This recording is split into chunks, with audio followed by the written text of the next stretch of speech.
Mike Dibben, 2011 inductee into the CARB Hall of Fame, and we're here with Mike Dibben right now at his house. And Mike, sounds like, man, you had a really fun start to your introduction into racing. Your uncle, Jim Paps, was a flagman around the Kansas City area for a number of years, and boy, you had the opportunity to get to go with him to these different tracks that raced around Kansas City, sometimes, or probably most of the time, 3 nights a week. Lakeside on Friday, Riverside on Saturday, and Olympic on Sunday night. That must have been just a ball to do that. Oh, it was. That's what got me so enthused about racing.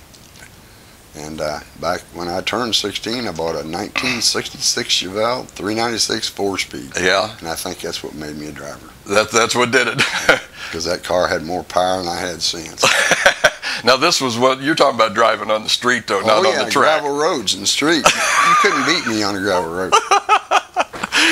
Okay. So there again, one of those guys that started out on the street and it kind of carries over. But from what I understand, in '69, with the prodding of Eddie Atkins, who was a good friend of yours, I think. Yes. And Eddie 09, we called him. Eddie 09. Yeah. But with his prodding and with some of the advice that your uncle gave you, Jim, I'm sorry, I'm messing up his name. All right, Jim Paps. Jim Paps, yes. I think the quote that you gave me, he told you was, "You ain't got a chance in hell." That's right. Yes. But you decided to take on the likes of John Oswald, Gene Chapman, and Johnny Smith, and the guys that were running in that class. But you went into it anyway.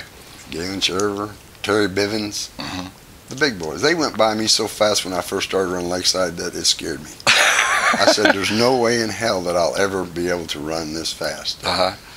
And a year or so went by, I was leading the pack. Yeah. I was going to say, just like everything else, it takes just a little time to kind of figure out what goes on. But one of the other things that I know you were telling me about this car that you started out with was you had no shocks on it. No. I had not a shock one on that car. And everybody was telling me, Mike, you need to put some shocks on it. Well, to me, it was handling pretty good until I put some shocks on it. And then it started, and I went overboard, and I bought some truck shocks about that big around and about, that long. So I thought, well, one will do it, 2 is better. So I put 2 shocks on each finger, or on each wheel. Uh-huh. Well, I didn't have to run shocks so much in the back because I run a leaf spring car then. A 57 Chevy leaf spring. Right. And the truck were in, and the old junkyard parts. Right. But, got pretty successful there, and my dad and mom seen that it wasn't just a whim. I was going to do it, so they went together and bought me a new car that I bought from Ed Sanger, and a motor, and we went from there. I was going to say, a lot of support from your mom and dad.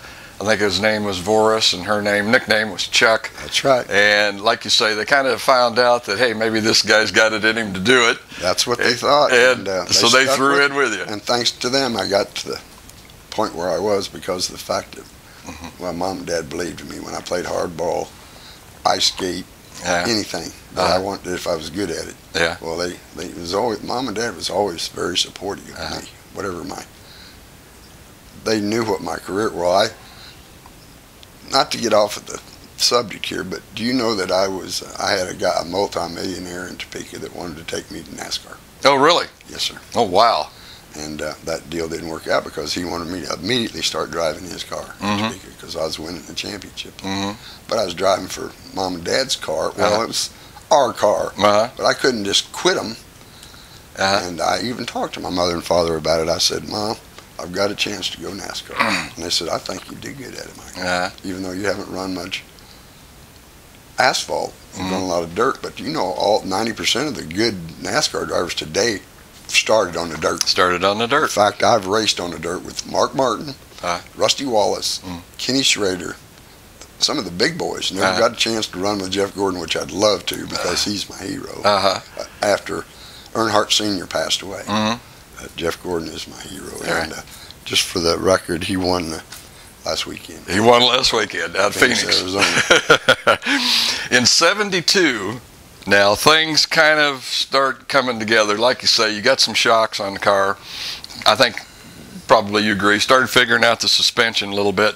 But still in 72, you got old John Oswald to deal with, and you finished second to him in the points at Riverside. But still, man, you're making that climb up the ladder. Yes.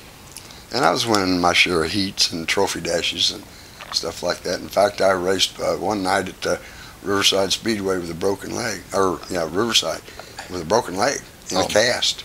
And boy, don't think I didn't show off when I climbed out of that car to get my trophy. I was just a hobbling boy. Yeah. You know, making it fun. I had a cast from here down. And the people just thought, well, if he can drive a stick shift car with 1 foot accelerator foot, I'd clutch it to take off, and then I'd just shift it high. Didn't have to have this. Just get on down there with it. And I broke that foot. I blew a clutch, and it blew my accelerator foot out of the way and got my clutch foot. And that happened at Lakeside. Oh, really? Still drove. I got hauled out of Lakeside a couple times in an ambulance, which I didn't like, but Jim Hager one night coming off of 4, I call it the old rock quarry. Picked up a rock and threw it through my screen and through my helmet and cut me bad. So they had to haul me to that. And that time I blew my clutch, they must think the guy that run that place then stopped us at the top, the ambulance, to make sure that I needed to go to. He didn't like to pay the bills. Want to check and see if it was authentic. That ambulance man told him, he says, Mr. Mustic, if you don't let us get out of here and get out of here now, this boy's going to bleed to death. Because my foot was tore from my big toe plumb over to my little toe. It was just hanging there. It was a mess. And I'll tell you what, I'm going to brag about my Uncle Bud here. There was, I don't know how many people tried to get me out of that car. And he wouldn't let them do it, huh? Oh, they tried. They couldn't. Uncle Bud reached in there like I didn't weigh a pound. And pulled me out of that car and laid me on the stretcher like I didn't weigh nothing. I'll be darned. Family. Oh, you bet. Yes, sir. Me and Bud's got a lot of stories. If you read some of these signs on the walls, you'll see where Dibben wins Friday night and Bud wins Saturday night, or vice versa. And Bud won the championship at Lakeside 73, the year I won at Riverside. I'll be darned. So he was a 73 track champion at Lakeside Speedway. And you guys were, both of you were sitting on top of the late models about that time. Oh, yeah. In 73, though, we're talking about John Oswald. You couldn't get much closer than second. But 73, man, you get the job done. Yes, sir. You come back and you beat Oswald for the points championship at Riverside. Man, you had been on top of the world when that happened. Well, I'm going to tell you a little story about 72. Since you're asking me. John Oswald beat me out of the championship in 72 by a point. Oh, boy. And his wife was keeping the points. Okay. She had it different than I did. Of course, you know everybody's got, and I'm not saying anything bad about Kitty or John or anyone. I didn't. It meant a lot to me, but that was close. That was really, really, and there was a lot of people, my mom and everybody else, that kept track of them points that said, no, he didn't beat you, but it wasn't worth. John's my friend. I mean, we were buds. We didn't hang around a lot together other than when we'd go drink beer at a bar, then the drivers would all be there so we could vote on things. That's what's wrong with today's racing. They just tell you how it's going to be and like it or lump it. They don't give the drivers an opportunity to vote on things. If they're going to change something, they ought to let the drivers. We're the ones that's got the money or putting the money and have the money to spend. You know, if you're going to change the rules, let everybody vote on it. You know, that's just the way it was back then. We all would meet at a place over there right off of Truman Road, or you know, all the old boys. But you're saying drivers and promoters worked together and kind of came up with the rules between them. Really, they did. Ed Young, the run Riverside, and everybody they'd all get together, have a few beers, not get violent, but talk and discuss and vote. You know, if you didn't like it, vote no. If you liked it, vote yes. And at the end, however it come out, everybody was agreed. Well, time moves on, is all you can say, and here we are. I'm not trying to complain. I'm not complaining to anyone. It's just I'm just telling you part of the history of my racing career. In 74, 75, and 76, you come up with a Ed Sanger chassis. And boy, them 3 years puts Mike Dibben on the map. I mean, you are probably the premier late model race car driver and team in the Kansas City area. You win the points championship at Lakeside 3 years running.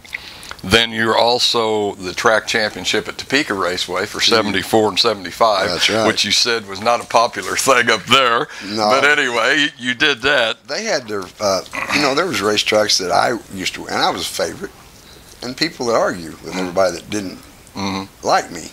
Well, just like Galen Schaefer, he was the hero. Galen Schaefer won pretty near every time until I started going out there. And the fans and some of his pit crew and stuff didn't like that. Yeah. But the night, anything, we were going to go. They told me before not to ever come back. Guess who came back? Guess who kicked their ass? Mom and Dad didn't go, and half my pit crew didn't go. Yeah. But I went. I told my boys, I said, don't. I can make it by myself. I'm going. I'm not telling Michael Dibben not to go to race. Don't tell him not to go.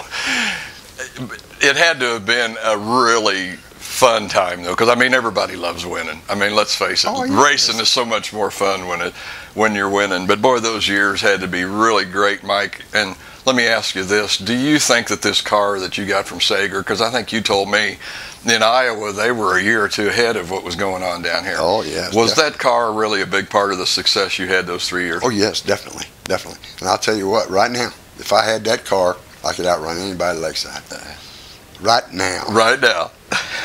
They build these high dollar cars and they promote, but they're Greek to me. But what I had that Sanger promoted with it was a leaf spring car, and I done good with it. And I didn't know this, but till Christina Smith come over here and interviewed me the other day, and that car that they done so good with that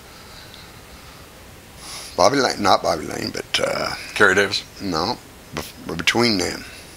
Boy, you got me there. I don't know. But they had big success for the car. It was a leaf spring car. Oh, really? Yes. Yeah. On At rough Lakeside. tracks, that's what I hear. Rough tracks, dry slick. Yeah, Bobby Golden. Bobby Golden. Okay. Yes, sir. And Bobby Golden used to come over there and tell Christina and Richard Smith that Michael Dibben is my hero. He said, I learned more from that man racing than I'd try to keep up with him, but I'd watch his style. And that made me feel so good when he said that. Yeah. And kind of like I was telling you earlier on the phone, Larry Phillips and Terry Bivens and Schrader and some of them guys that I followed, I learned from it. Yeah. I watched them. I learned from it. And then I became the Intimidator. Before my hero, which before Jeff Gordon was my hero, was Earnhardt Sr. And they called him the Intimidator, but that was after Jim Hager's one gave me that name. Oh, really? Okay. Yeah, remember Jim Hager? Oh, yes. 71 car or 72? Yeah. 71. 71, I think. Well, his boy, Tim Carrick, runs at Lakeside now. And he's one of the finest gentlemen I've ever met. Yeah. Tim Carrick would help me Tom? Regardless. You mean Tom? No, Tom died. No, okay. Tim, the boy, runs at Lakeside now in the #1 car. Yeah. And him and his whole family. I've seen his wife a lot of times in the stands and stuff. And he thinks a lot of me, and I think a lot of him. You know, I don't think you can say that a driver could have much more respect from other people than when in '75 at Lakeside they had a $1,000 bounty on you.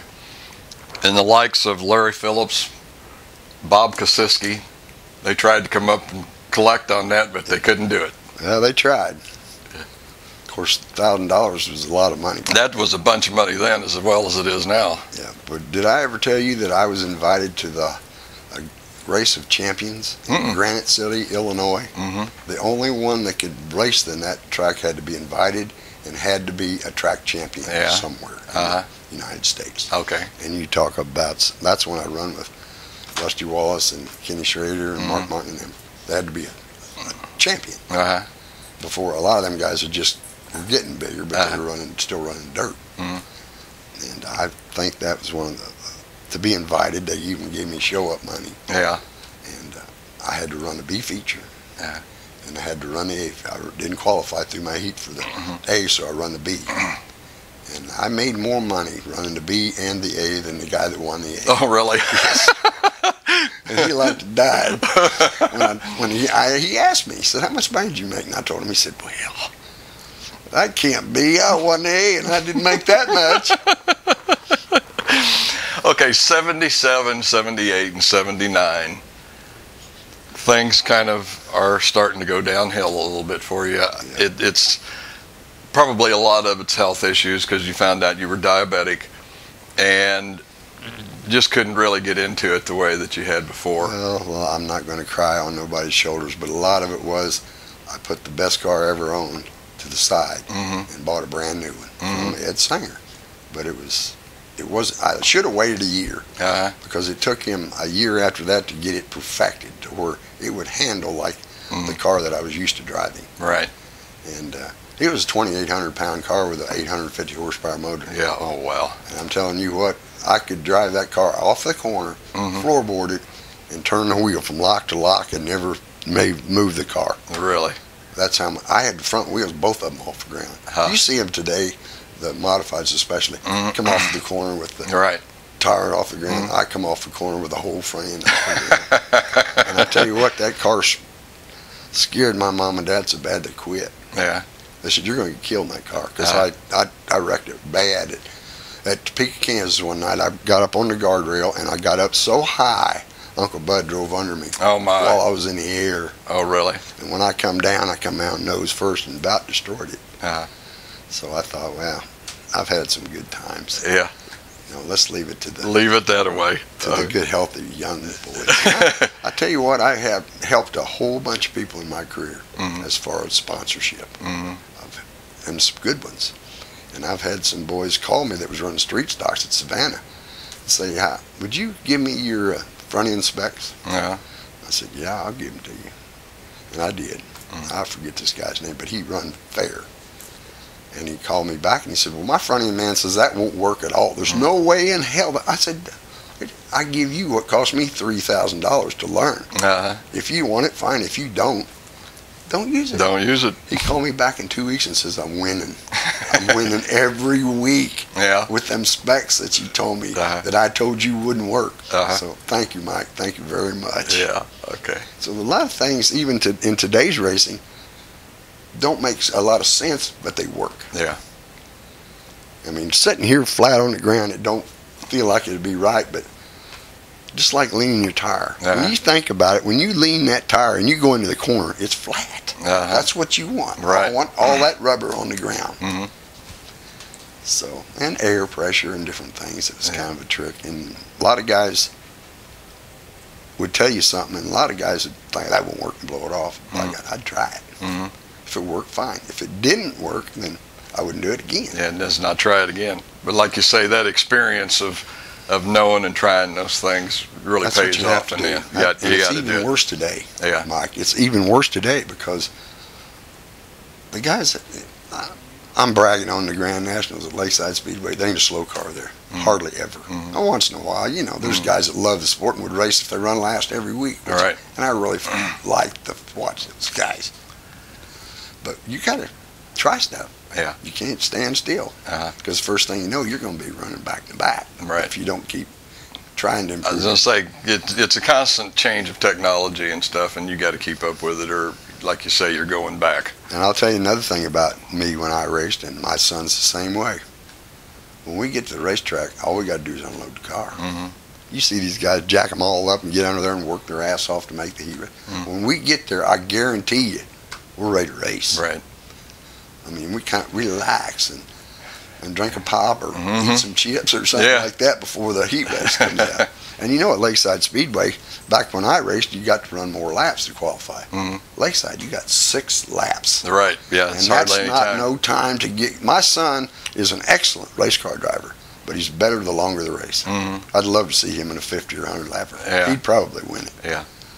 But 6 laps, I was good, but 6 laps, that's no time to do nothing. Not much. Especially if you start in the back. Yeah, well, and the track's going to be totally different when you go back out for the heat race anyway, compared to those 6 laps. I can read dirt. I used to be the best, I think, there is at reading dirt.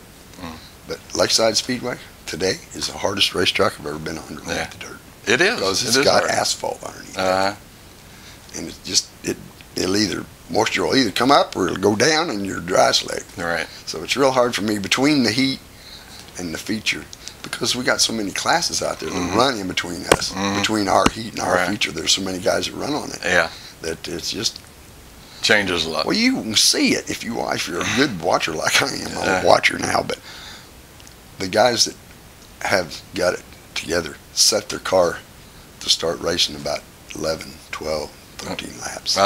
Yeah, they do. Right. They kind of play it cool for the first part and then get the car come on later. Got where it ought to be. Their air pressure hadn't got where it ought to be. And when it gets there, I told Steven 100 times, we got to set the car for the last 10 laps.